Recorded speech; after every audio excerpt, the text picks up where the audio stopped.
কি ক্ষতি করেছি রাধা? কেন চুপ করেছিলে যখন সবাই মিলে আমাকে ওইভাবে মারতে মারতে মেরে ফেললো? ওই চুপ করে থাকার সাজা আমি অশির ভূত হয়ে নেব। আর এখন একেও ছাড়বো না, মেরে ফেলবো আমি একে। বাবা, বাবা কিছু করুন, আমি আরেকটা বৌমা হারাতে চাই না বাবা।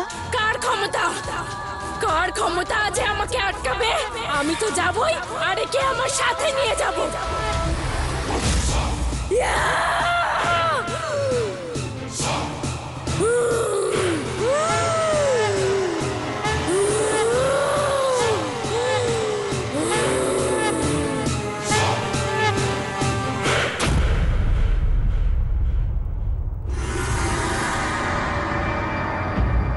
ওই আত্মাকে তাড়াতে গেলে গাছটাকে তো কাটতেই হবে।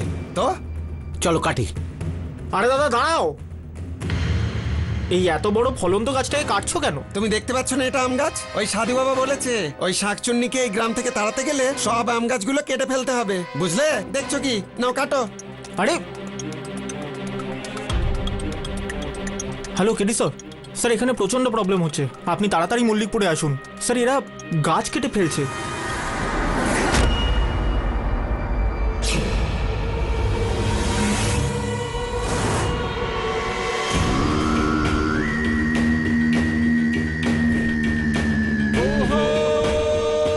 আজকের পর তুই এখানে থাকতেই পারবি না, কেননা আমি তোর এই বাসস্থানকে কেটে ফেলে দিচ্ছি।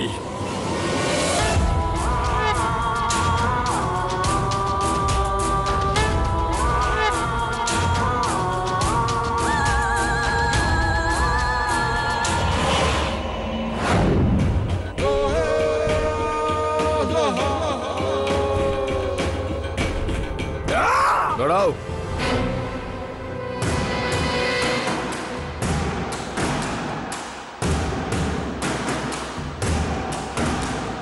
আপনি জানেন না যে এই গাছ কাটা অপরাধ একটা আইনি অপরাধ?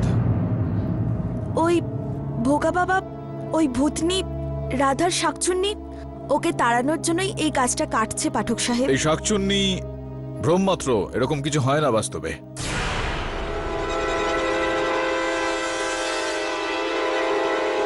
আচ্ছা জিজ্ঞেস করে কে? মরতে মরতে বেঁচে গেছে ও। এই তোকে বলবে যে শাকচুন্নি আছে কি নেই। কি হয়েছিল আপনার সঙ্গে? স্যার আমি সেই রাতে আচার বানাচ্ছিলাম। আপনি কি এই কাজটা একাই করছিলেন নাকি আপনার শাশুড়িও ছিলেন? না না স্যার, আমার শাশুড়ি মায়ের সর্ষের তেলে অ্যালার্জি আছে, উনি এই কাজ থেকে দূরেই থাকেন, সেজন্য আমি একাই বানাচ্ছিলাম।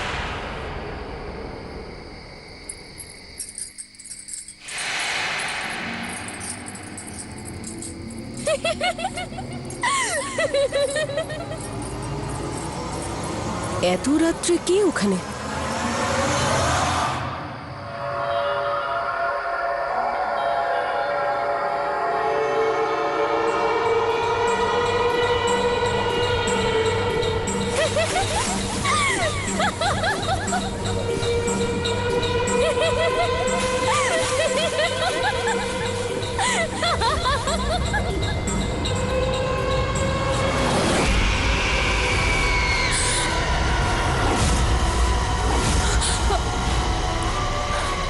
রাধা!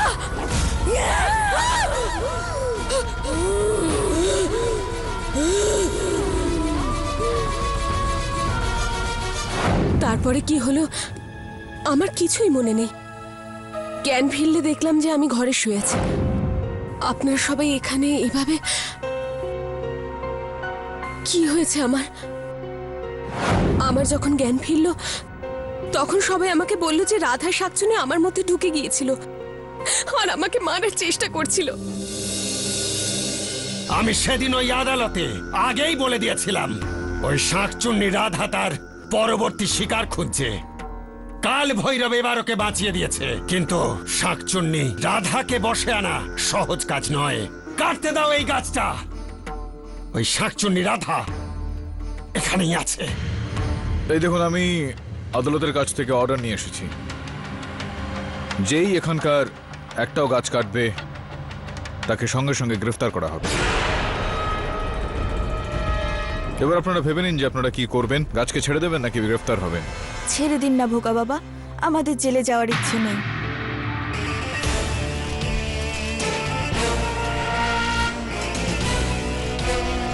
কেডি স্যার, আপনি এত তাড়াতাড়ি কোর্টের অর্ডার বের করলেন কি করে? কোর্টের অর্ডার না, ওই চিঠিটা আমি নিজেই টাইপ করেছিলাম। চল মানিকপুর থানায় একবার যেতে হবে। মেরে দিলাম, বলেছিলাম না রেটটা আমি ফেলবো। কি ব্যাপার বোসবাবু, কখনো তাস কখনো ক্যারম, আয়করদাতাদের দেওয়া টাকার উপর ভিত্তি করে বেশ ভালোই চলছে আপনার জীবন।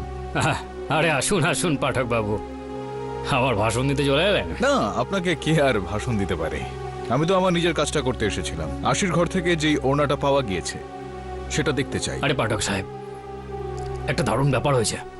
রাধার চিতা যখন জ্বালানো হয়েছিল আমি ওখানে ছিলাম, আর আমি নিজের চোখে দেখেছি যে ওই ওড়নাটা চিতার মধ্যে পুড়ছে, আর সেই ওড়নাটা আবার ফিরে এলো। আমার মনে হচ্ছে কি ঈশান নির্দোষ, আর আশির গলাটা ওই শাকচুন্নি রাধাই টিপে মেরেছে। বোসবাবু, কেন আপনার এই বুদ্ধিতে এরকম ভাবে শান দিচ্ছেন? ছাড়ুন না, নিয়ে আসুন একটু এই ওড়নাটা।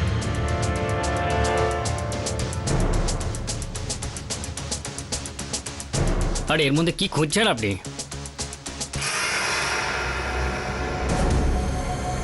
এই সময় তো আমার এটা জানতে হবে যে এই ওড়নাটা বানিয়েছে কে।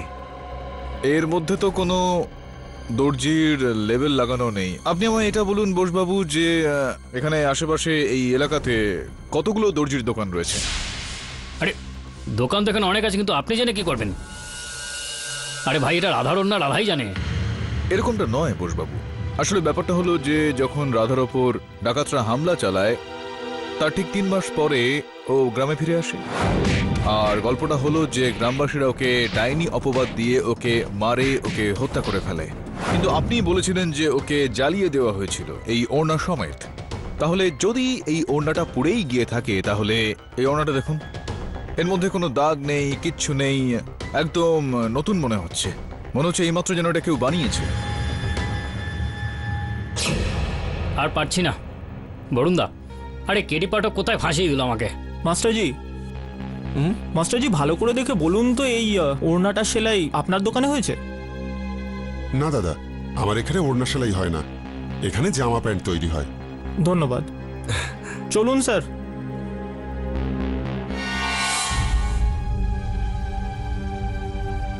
বাবা, এখানে একটা সাইন করে দাও।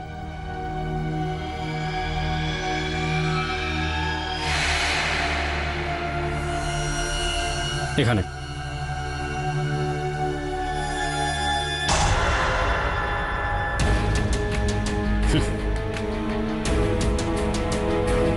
শোনো, হ্যাঁ এটা কি? কিছু না, গ্রাম সভা মেম্বারশিপের ফর্ম। আমি তো এখানকার মেম্বার হতে চাই না। ঠিক আছে, আমি তাহলে এই ফর্মটা জমা করব না। এদিকে দাও। দুর্গাপুর প্লটের কাগজ, অপদার্থ! নিজের বাবাকে ধোঁকা দিচ্ছ না, আমাকে না জানিয়ে সাইন করে নিচ্ছ। কি হয়েছে? এরকম দিন দেখার আগে ভগবান আমাকে মেরে ফেললো না কেন?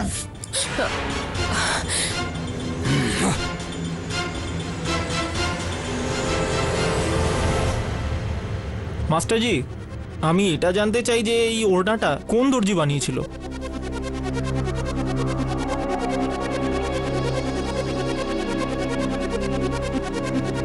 আমি তো বানাইনি, কিন্তু এর সেলাই দেখে আপনাদের আমি বলতে পারবো যে এই কাজটা কে করেছে।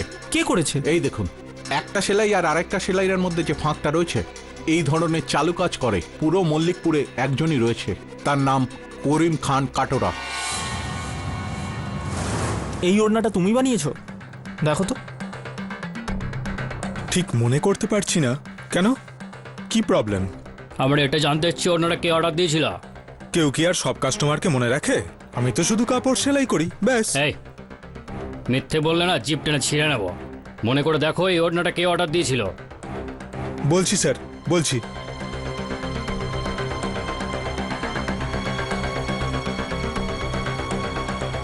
এই যে স্যার, 13ই সেপ্টেম্বর অর্ডার দিয়েছিল। আর এই অর্ডারটা কে দিয়েছিল? আশি দত্ত।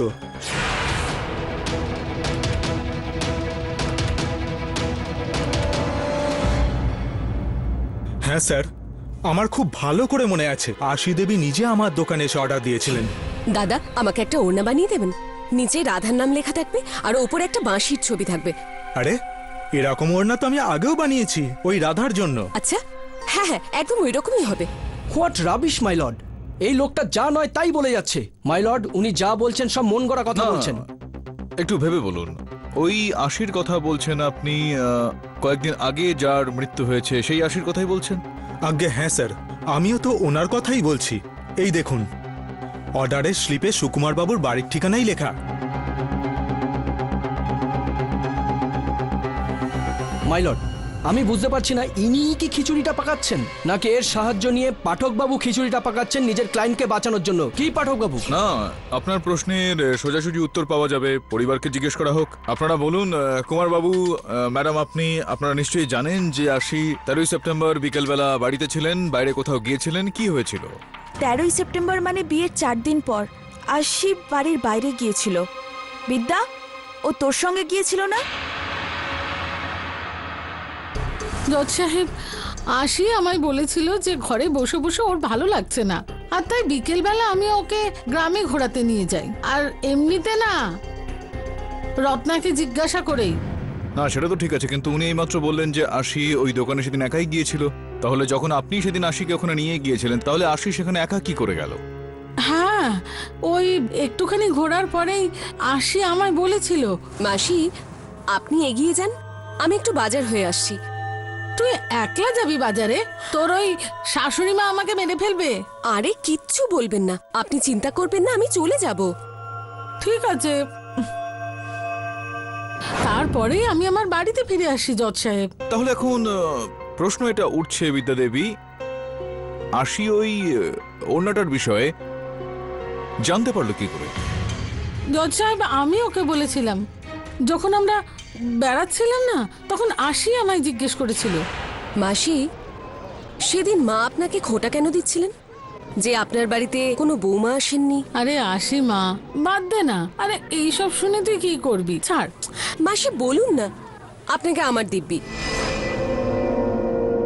আচ্ছা বাবা, বলছি। আর তারপর আমি ওকে রাধার পুরো গল্পটা বলি।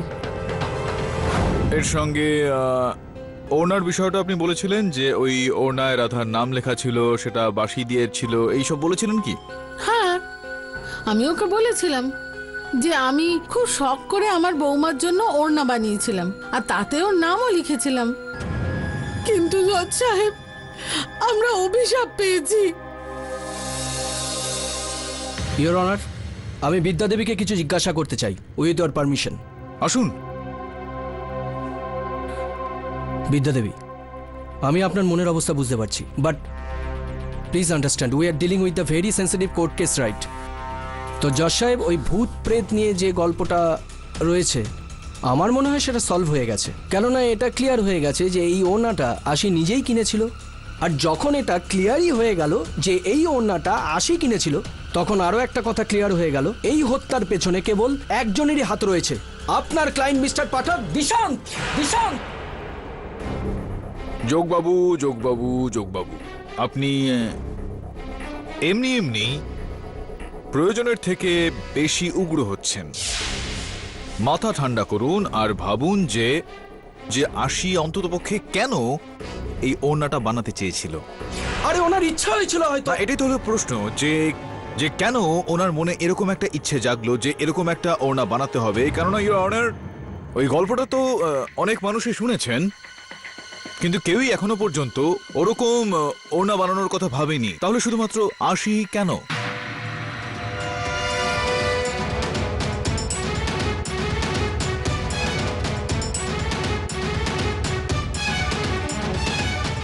ইওর অনার, আপনার কথা বলার আগে যদি আপনি আমায় একটু অনুমতি দেন, তো আমি সৌম্য বাবুকে কাঠগড়ায় ডাকতে চাইব। অনুমতি দিলাম। মিত্রবাবু, আশির স্বভাবের বিষয়ে, ওর ব্যক্তিত্বের বিষয়ে সম্ভবত আপনার থেকে ভালো আর কেউ জানে না। আপনার কাছ থেকে জানতে চাইবো যে কখনো কি ওর ব্যবহারে আপনি কোনো অস্বাভাবিকত্ব অনুভব করেছেন? মিস্টার পাঠক, মিশ্রবাবু এর আগেও আদালতের সামনে এই কথাটা বলেছেন যে বাপের বাড়িতে আশির সাথে এর আগে কোনোদিনই কোনো এরকম ধরনের ভূত প্রেতের ঘটনা ঘটেনি। না না, আমি ভূত প্রেতের ব্যাপারে কথা বলছি না যোগবাবু, আমি ঘটনার কথা বলছি এখানে। আপনি কি কখনো কোনোদিন এরকম কোনো ঘটনা কি আশির সঙ্গে ঘটেছিল বা ও বলেছিল এমন কিছু যে আপনার বড্ড অদ্ভুত লাগে, অস্বাভাবিক লাগে, অন্যরকম মনে হয়, বিচিত্র বলে মনে হয়? একটা ব্যাপার, আশিকে ছোটবেলা থেকেই আমি দেখেছি। এই জামাটা তো তোমার খুব সুন্দর। আচ্ছা, আমি আমার বাবাকে বলবো এবারে দোলে যেন তোমার মতো জামা কিনে দেয় আমাকে। আশিমা, তুমি কার সাথে কথা বলছো?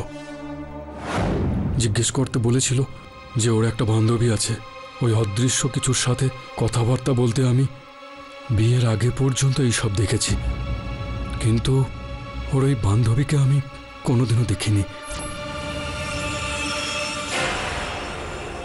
মিত্রবাবু, এটা বলুন যে আশির মায়ের মৃত্যু কবে হয়েছিল? আশির বয়স তখন 1.5 বছর ছিল, যখন ওর মা টিবি রোগে আক্রান্ত হয়ে মারা যায়।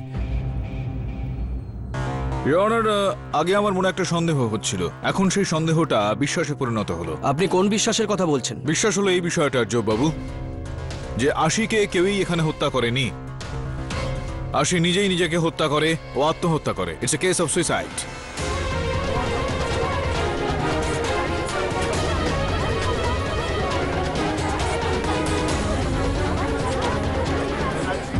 Order order. এত কনফিডেন্সের সাথে আপনি কিসের উপর ভিত্তি করে বলছেন? ইওর অনার, মনোবিজ্ঞান মানে সাইকোলজিতে একটা রোগের উল্লেখ রয়েছে, বিডিডি, বডি ডাইসমরফিক ডিসঅর্ডার, যেটাকে বডি ডাইসমরফিয়াও বলা হয়। ইওর অনার, আপনি যদি অনুমতি দেন তো আমি প্রমাণ প্রস্তুত করব। অনুমতি দিলাম।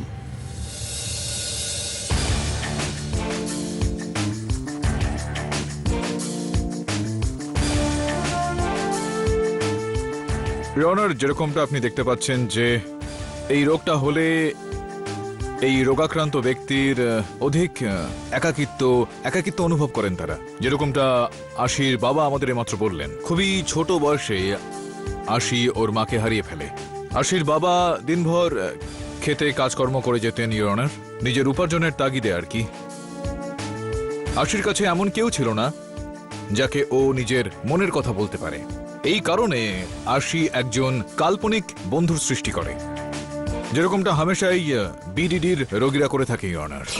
আর সময়ের সঙ্গে সঙ্গে ওই কাল্পনিক পথ, ওই কাল্পনিক বন্ধু, ওই কাল্পনিক সঙ্গী বাস্তবিকতায় বদলে যায় ইওর অনার। কল্পনা আর বাস্তবের মধ্যের যে দেওয়ালটা নড়বড়ে হয়ে যায়, রোগী সেটাকেই সত্যি বলে মনে করে। ইওর অনার, বিবাহের পরে যখন আশি বাপের বাড়ি থেকে শ্বশুর বাড়ি আসে, নতুন লোকজনের সামনে, পরিবারের অন্যান্য সদস্যদের সামনে, তো একটা নতুন জীবনে আশি পদার্পণ করে ইওর অনার। আর আশির ওই পুরনো বন্ধু, যে ওর কাল্পনিক বন্ধু ছিল, সে ওখানেই ওর বাপের বাড়িতেই থেকে যায় ইওর অনার, যার অভাববোধ আশির হতে থাকে সেখানে। আর তখনই বিদ্যাদেবী আশিকে রাধার গল্পটা শোনায়। তো আশির মনে হয় যে কেমন হয় যদি রাধাকে নতুন বন্ধু বানানো যায়। এই কারণে ইওর অনার একদম রাধার মতো একটা ওড়না ও বানায়, যাতে ও রাধার সঙ্গে নিজের একটা সম্পর্ক করতে পারে। ইওর অনার, যেরকমটা হিন্দুতে একটা ধারণা রয়েছে যে মৃত্যুর পরে মানুষজন ভূত প্রেত হয়ে যায়, হয়তো কোনোভাবে আশি সেটা জানতে পেরে যায়। আর যেহেতু ও জানতো যে রাধার অন্ত্যেষ্টিক্রিয়া হয়ে গিয়েছিল, ও ভূত প্রেত ইত্যাদি হয়ে যাবে হয়তো। আর কেননা ও চাইতো যে রাধা ওর বন্ধু হোক, এটা সম্ভব ইওর অনার, কেননা এই সাধারণভাবে যেটা বডি ডিসমরফিয়া রোগীদের ক্ষেত্রে এটা হয়ে থাকে। ও বলতে চাইছি রাধার মতো ব্যবহার করতে শুরু করে, ভূত প্রেতের মতো আচরণ শুরু করে। রাধা, তুই আমার কাছে কেন আসিস না? দেখ আমি এখানে কতটা একা। ঠিক আছে, তুই আমার কাছে না আসলেও আমি তোর কাছে চলে আসছি।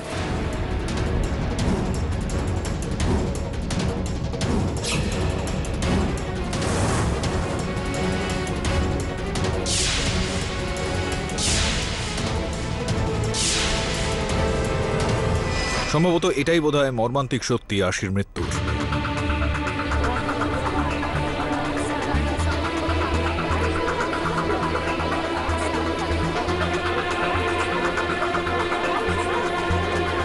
Order order. আমারও এখন এটাই মনে হচ্ছে। আমি শুধু শুধু হাসির স্বামী আর তার শ্বশুরবাড়ির লোকজনের পর সন্দেহ করেছিলাম। আপনার বক্তব্যকে আমি অনেকাংশে সমর্থন করছি মিস্টার পাঠক। আর ওই মিস্টিরিয়াস লেডি যাকে দিশান ছাদ থেকে লাফাতে দেখেছে, আর এর তো কোনো মানসিক রোগ নেই, তাহলে ওটা কে ছিল? ও শাকচুন্নি রাধা ছিল জজ সাহেব। অবুঝ এই উকিল মেয়েটার মৃত্যুকে আত্মহত্যা প্রমাণ করতে চাইছে, যেখানে তার মৃত্যু হয়েছে ওই শাকচুন্নি রাধার হাতে। আর এই কথার কি প্রমাণ আছে আপনার কাছে? জজ সাহেব, যখন আমি যজ্ঞ করছিলাম তখন ওই শাকচুন্নি সেখানে এসেছিল। তুই কি ভাবছিস ভোগা তুই ওকে বাঁচিয়ে ফেলবি? আমি আশিকে মেরে ফেলেছি।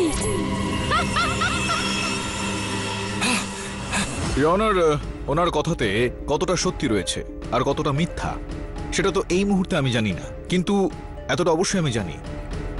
কিন্তু এই শাকচুনির বিষয়ে এখনো আমার মনে বেশ কিছু রহস্য রয়েছে। আশি আত্মহত্যা করেছে নাকি শাকচুন্নির সঙ্গে তার কিছু ঘটনা ঘটে, এই দুক্ষেত্রেই কিন্তু আমার মক্কেল এই দিশান্তের কোন রকম সম্পর্ক নেই ইওর। ও এক প্রকারে নির্দোষ প্রমাণিত হয়। দুই পক্ষের বক্তব্য শুনবার পর আসামির বিরুদ্ধে কোনো প্রত্যক্ষ প্রমাণ বা সাক্ষী না থাকবার জন্য দিশান দত্তাকে মুক্তি দেওয়া হচ্ছে, কিন্তু ওনার স্ত্রী আরশির মৃত্যুকে আদালত এখনো আত্মহত্যার কেস বলে মানতে অস্বীকার করছে। পুলিশ এ বিষয়ে যদি কোনো সূত্র পায় তাহলে এর পুনর্বিচার করা যেতে পারে। মিস্টার পাঠক, আপনি আমার চেম্বারে এসে দেখা করুন। আসলে আমি আপনাকে এই জন্য ডেকেছি মিস্টার পাঠক। মিস্টার জোব আমাকে একটা প্রশ্ন করেছেন, ওটার answer I thought an intelligent person like you can. Thank you very much sir. Sir, যোগবাবু কোথাও এরকম আপনাকে জিজ্ঞেস করেনি তো যে আপনি কোনোদিন আপনার ডান হাতটা বাঁ পকেটে আর বাঁ হাতটা ডান পকেটে ঢুকিয়েছেন, দুটো হাতকে ক্রস না করে? এক্স্যাক্টলি। যোগবাবু কিরকম একটা বাচ্চাদের মতন কথা বলে। এটা তো সেকেন্ড স্ট্যান্ডার্ডের প্রশ্ন, এত সহজ উত্তর। এটার উত্তরটা হলো যে আপনি আপনার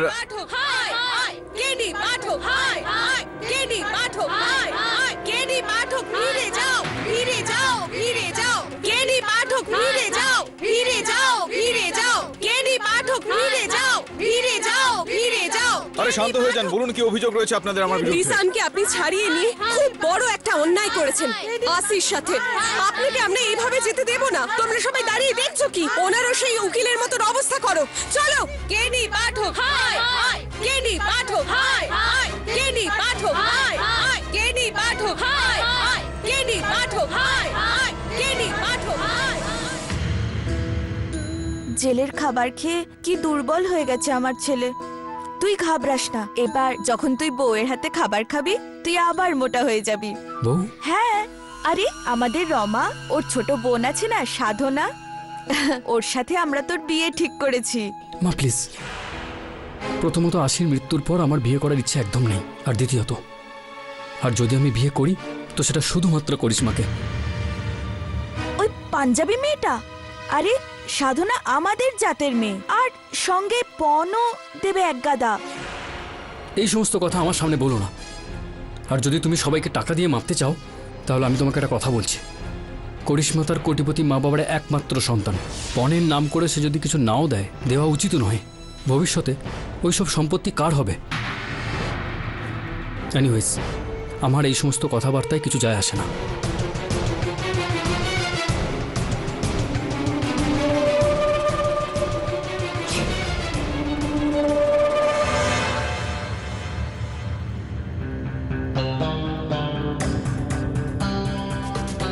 আরে বরুণ, কেমন আছো ভাই? All good. তোমরা মুম্বাই কবে ফিরছো? কাল 9:30 ফ্লাইট। 9:30? আমিও ওটাতে যাচ্ছি, স্পাইস জেট। হ্যাঁ। আরে তাহলে একটা কাজ করো না, এয়ারপোর্ট একসঙ্গেই যাই। না, হ্যাঁ, আই মিন আমার সাথে কেডি পাঠক আর মিসেস বিলিমোরিয়াও থাকবেন। আরে বন্ধু, জায়গা মনে থাকা দরকার, গাড়িতে এমনিতেই হয়ে যাবে। গাড়িতে একসঙ্গে গেলে ওই ট্যাক্সির ভাড়াটা একটু কম লাগবে। ঠিক আছে, see you tomorrow in the morning. Bye. ট্যাক্সিরও ভাড়া বাঁচাবে। তুমি যখন তখন নিজের সিদ্ধান্ত পাল্টে ফেলছো। আমি বলেছি তো একবার যে একজন পাঞ্জাবি মেয়ে কখনো এই বাড়ির বউ হতে পারে না। আরে আজকাল জাতপাত নিয়ে কি আর অত ভাবে। আর এটাও তো দেখতে হবে যে আমাদের ছেলে দিশান যতটা করিশ্মার সঙ্গে সুখী থাকবে অতটা ওই সাধনার সাথে না। আর আমার এটা জানা ছিল না যে করিশ্মা ওর বাবার একমাত্র মেয়ে। ওনার কোটি টাকার সম্পত্তির ভবিষ্যতের মালকিন। ও, তা এটাই হলো আসল ব্যাপার। তাই জন্যই তুমি রমার বোনের বিয়ে তোমার ছেলের সাথে ক্যান্সেল করাতে চাও, তাই তো? আমি তো ভাবছি রমার বাবাকে আজই ফোন করে না বলে দেব। বিয়েটাকেও তুমি ব্যবসা মনে করছো। যা তোমার মনে হয় তাই করো।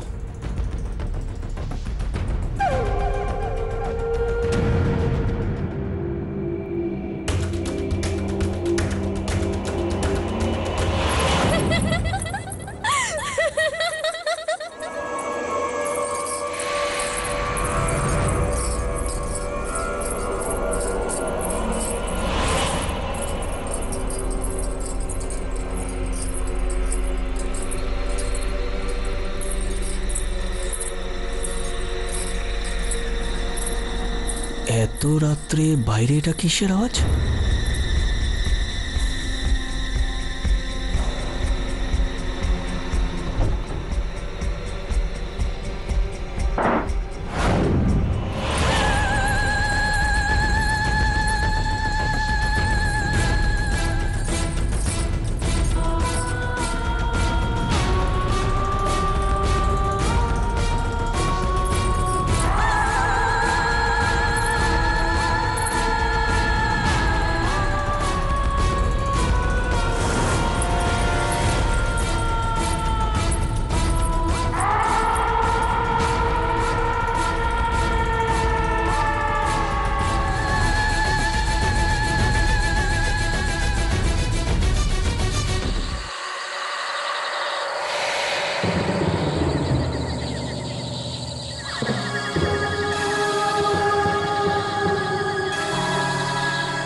স্যার ফ্লাইটের টাইম হয়ে যাচ্ছে, মিস্টার যোগ এখনো এলেন না। এক্সকিউজ মি, মিস্টার যোগ নিজের ঘরে? স্যার মিস্টার যোগ নিজের ঘরে নেই। আমি যখন ব্রেকফাস্ট দিতে গেছিলাম কেউ ভেতর থেকে দরজাটা খোলেনি, আর যখন মাস্টার কি দিয়ে ডোর ওপেন করলাম তখন দেখলাম ভেতরে কেউ নেই। আর ওনার লাগেজ? হ্যাঁ, জিনিসপত্র ভেতরেই ছিল, আর উনি হোটেলের বিলটাও দেননি। আমরা পুলিশকে ইনফর্ম করেছি। Thank you. শোন, তোর স্টেটমেন্ট রেকর্ড হয়ে গেছে, আর এই সমস্ত কথা তুই আদালতে বলবি, বুঝলি? হ্যাঁ স্যার। আরে বোসবাবু, যোগবাবুর কোনো খোঁজ পেলেন আপনি? আসুন আসুন পাঠক বাবু, প্রসিকিউটরের নয়, আপনি নিজের চিন্তা করুন। ও আমাদের কাছে স্টেটমেন্ট দিল যে ও কোর্টে যা বলেছিল সব মিথ্যে বলেছিল।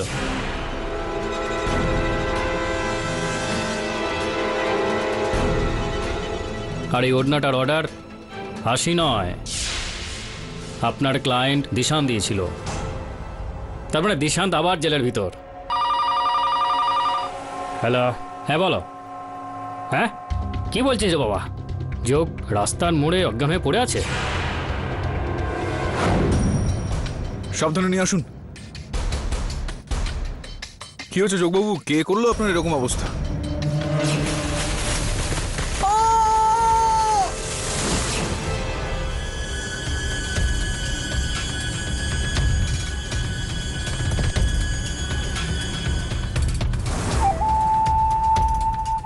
শাকচুন্নি।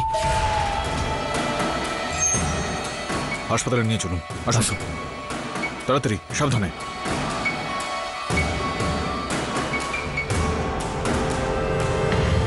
জজ সাহেব, গতবারে আদালতে আমি মিথ্যে বলেছিলাম।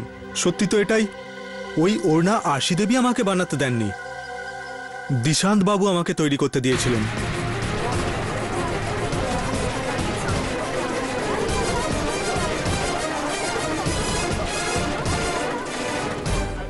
দিশান্ত বাবু আমাকে পয়সার লোভ দেখিয়ে নে ধর 20,000 টাকা। আর শোন, কাঠপক্ষিত যেন টেল না পায়, এই কাজটা আমি তোকে করতে বলেছি। তাহলে অর্ডারের স্লিপে কার নাম লিখবো? আশির নাম লিখে দে, আমার বউ। ওকেই তো ওপরে পাঠাবো। স্যার মিথ্যে বলছি স্যার, আমি এরকম কিচ্ছু করিনি। মাই লর্ড, মিথ্যে করিম নয়, মিথ্যে বলছে দিশান্ত। প্রমাণ হিসাবে এই হলো সেই 20,000 টাকা যেটা দিশান্ত করিমকে দিয়েছিল। হ্যাঁ স্যার, এই টাকাগুলোই দিয়েছিল। আমি সব রেখে দিয়েছি, 1 টাকাও খরচ করিনি। চিন্তার বিষয় তো এখানে হলো এইটা করিমবাবু যে আপনি স্বয়ং মেনে নিলেন গতবারের শুনানিতে আপনি এই আদালতে এসে এই মিথ্যা কথা বলেছিলেন। এবার আমরা কি করে বুঝবো যে এখন যেটা বলছেন সেটা সত্যি না মিথ্যা? চলুন যাই হোক না কেন, হঠাৎই আপনার এই মতামতের পরিবর্তন হয়ে গেল, কি কারণ রয়েছে এর পেছনে? স্যার, ও আমার স্বপ্নে এসেছিল। কে, দীপিকা পাড়ুকোন নাকি প্রিয়াঙ্কা চোপড়া? না স্যার, ওই রাধার শাকচুন্নি।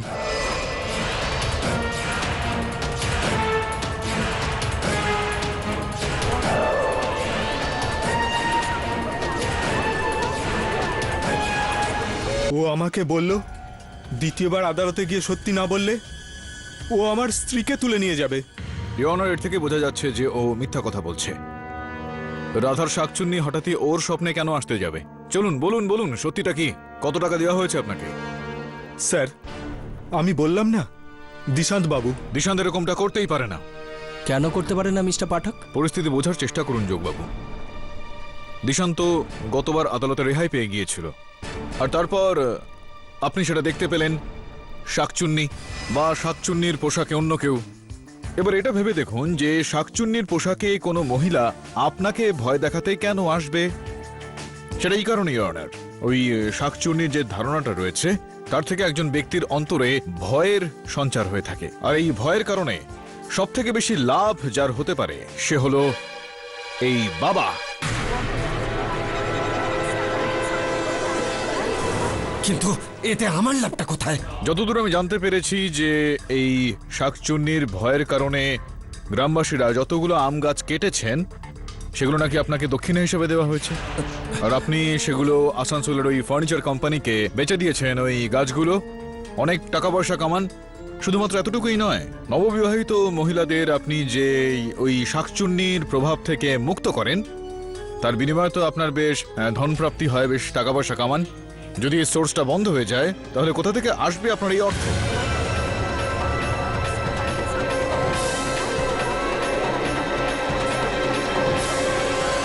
মিস্টার পাঠক, আমি আপনার কথাটা বুঝে গেছি। এখানকার কেসটা আসল আর নকল শাকচুন্নির নয়, বরং আরশির খুনের কেস এটা। আপনার কাছে কি এইরকম কোনো প্রমাণ আছে যার দ্বারা আপনি প্রমাণ করতে পারেন যে তান্ত্রিক গোগা বাবা আরশিকে খুন করেছে?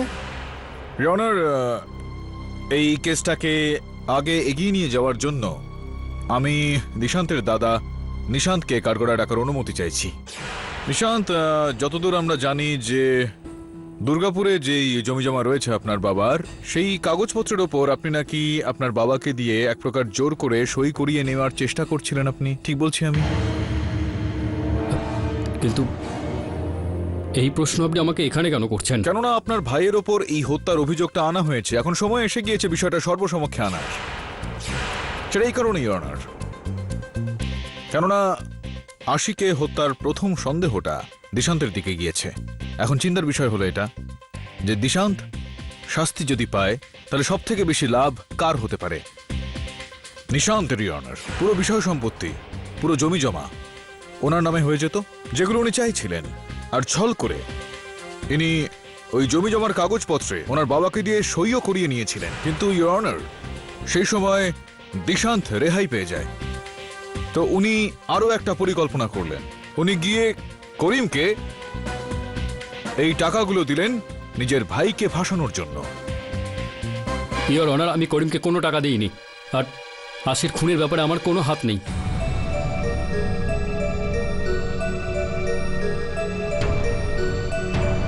অনার, হঠাৎই আমার শরীরটা একটু খারাপ লাগছে। আমি আদালতের কাছে আবেদন করছি যে শুনানিটা আজ স্থগিত রেখে একটু তারিখ দেওয়া হোক। অদ্ভুত ইওর অনার, কেস বেরিয়ে যাচ্ছে বলে পাঠকবাবুর শরীরও খারাপ হয়ে যাচ্ছে। এনিওয়ে, অলরাইট মিস্টার পাঠক, আমরা এই কেসের বাকি শুনানি কাল করব। The court is adjourned for the day. আমি বুঝতে পারলাম না স্যার, আমি মিথ্যে। আমি জানতে পেরে গিয়েছি যে তোকে টাকা কে দিয়েছিল আর কেন দিয়েছিল। এখন তার অর্ধেক শাস্তি তো তোমাকে পেতেই হবে করিম। না স্যার। এই শোন, কেডি পাঠক ইজ কেডি পাঠক। একবার যদি অপরাধীর কাছে পৌঁছে যায় না, তাকে জেলের ভিতরেই পাঠিয়ে ছাড়ে। ঠিক বললাম না পাঠক বাবু? ভুল হয়ে গেছে স্যার, আমাকে জেলে পাঠাবেন না স্যার। ঠিক আছে, তাহলে তোমাকে সেরকমটা করতে হবে যেরকমটা আমি বলবো। হ্যাঁ সাহেব।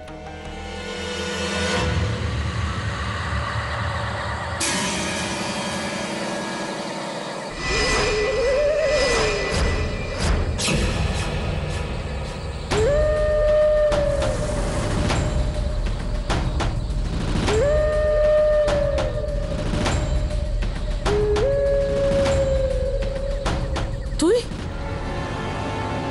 তুই এখানে কেন? ওই রত্না দেবী যেটা সেলাই করতে দিয়েছিলেন ওটাই দিতে এসেছি।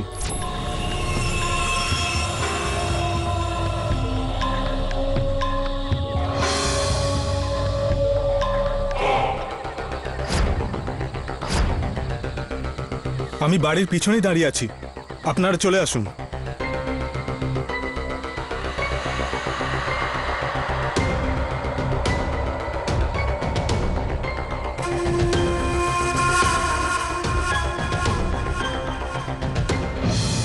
আমার আরো টাকা দরকার। 20,000 টাকা যে তুমি দিয়েছিলে সেটা তো পুলিশকেই দিয়ে দিয়েছি, আরো 30,000 টাকা চাই। হ্যাঁ আমি দিয়ে দেব, তুমি এখন যাও এখান থেকে। এত রাত্রে তুমি এখানে কেন এসছো? ওই আমাকে শাকচুনি পাঠিয়েছে এখানে। আমার গল্প তুমি আমাকেই শোনাচ্ছ? কোনো শাকচুনি ফাকচুনি নেই, যদি কেউ থাকে তাহলে সেটা শুধু আমি, বুঝেছো?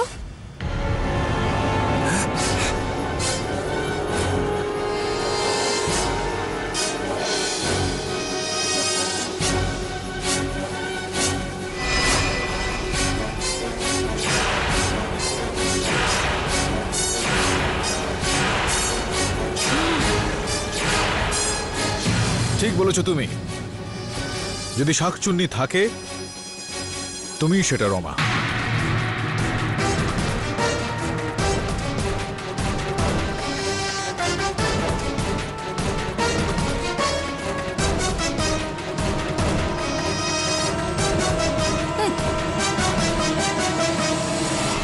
রমা দেবী, খুবই কষ্ট হয়েছিল নিশ্চয়ই যখন আশি আপনার বাড়িতে গৃহবধূ হয়ে আসে।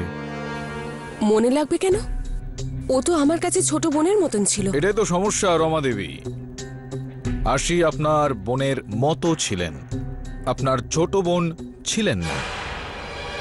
এই নোটগুলো থেকে আচারের গন্ধ আসছে, আর এর মধ্যে থেকে সর্ষের তেলের গন্ধও আসছে।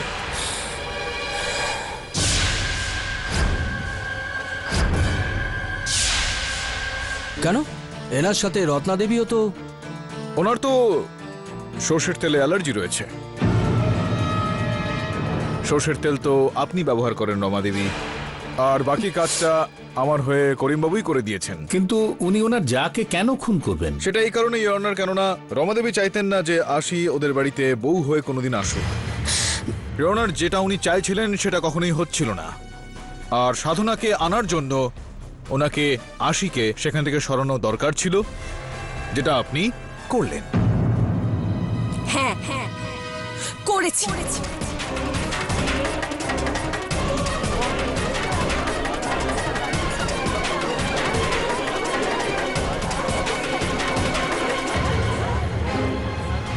আমি আশির মানসিক অবস্থার কথা আগে থেকেই জানতাম, আর সেই জন্য আমি সেটাকে আরো উস্কেছি।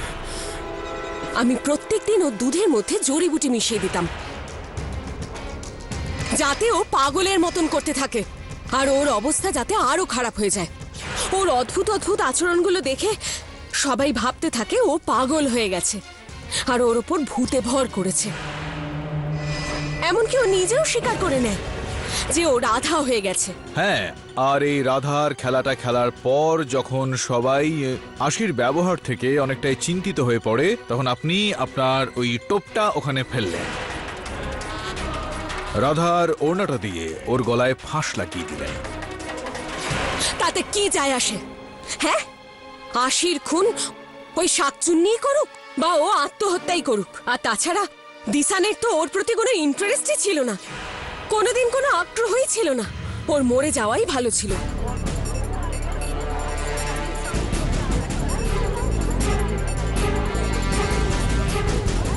তো ইয়র্নার, এই গল্পে একটা টুইস্ট রয়েছে। রমা এক্ষেত্রে আশিকে খুন তো করেইছে, কিন্তু উনি চাইতেন যে ওনার বোন, ওনার ছোট বোন সাধনার বিয়ে দিশান্তের সঙ্গে হোক। তো উনি চাইছিলেন না যে এই দোষারোপে দিশান্তের শাস্তি হোক। মা আমাকে কথা দিয়েছিলেন যে আমার ছোট বোন সাধনার সঙ্গে এই দিশান্তের বিয়ে দেবেন। মা, আমার ছোট বোন সাধনা আছে না, সে তো আমার থেকেও ভালো সেবা করতে পারে। আর আপনি তো বলেইছেন যে ও এখন আপনার ছোট। আমি যা কিছু বলেছি না সব ভুলে যাও। এখন দিশান্তের বিয়ে আশির সঙ্গে ঠিক হয়ে গেছে।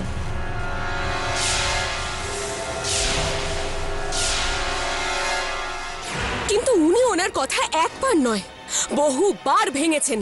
আমি তো ভাবছি রমার বাবাকে আজই ফোন করে না বলে দেব।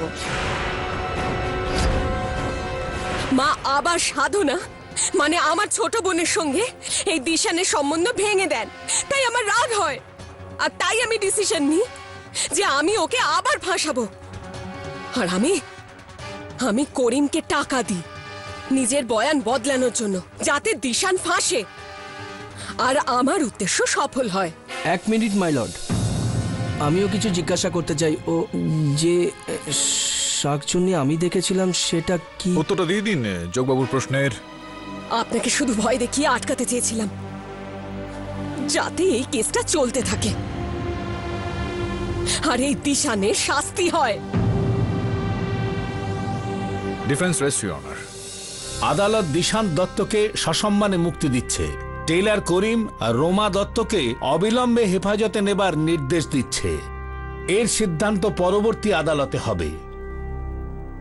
The case is closed. আরে আপনি কোথায় যাচ্ছেন? কেন? আরে আপনি ওই ধাঁধাটা জিজ্ঞাসা করেছিলেন না? কোন ধাঁধা? ওই রাইট হ্যান্ড লেফট পকেটে আর লেফট হ্যান্ড রাইট পকেটে হাত দুটোকে ক্রস না করে how is it possible? It's not possible.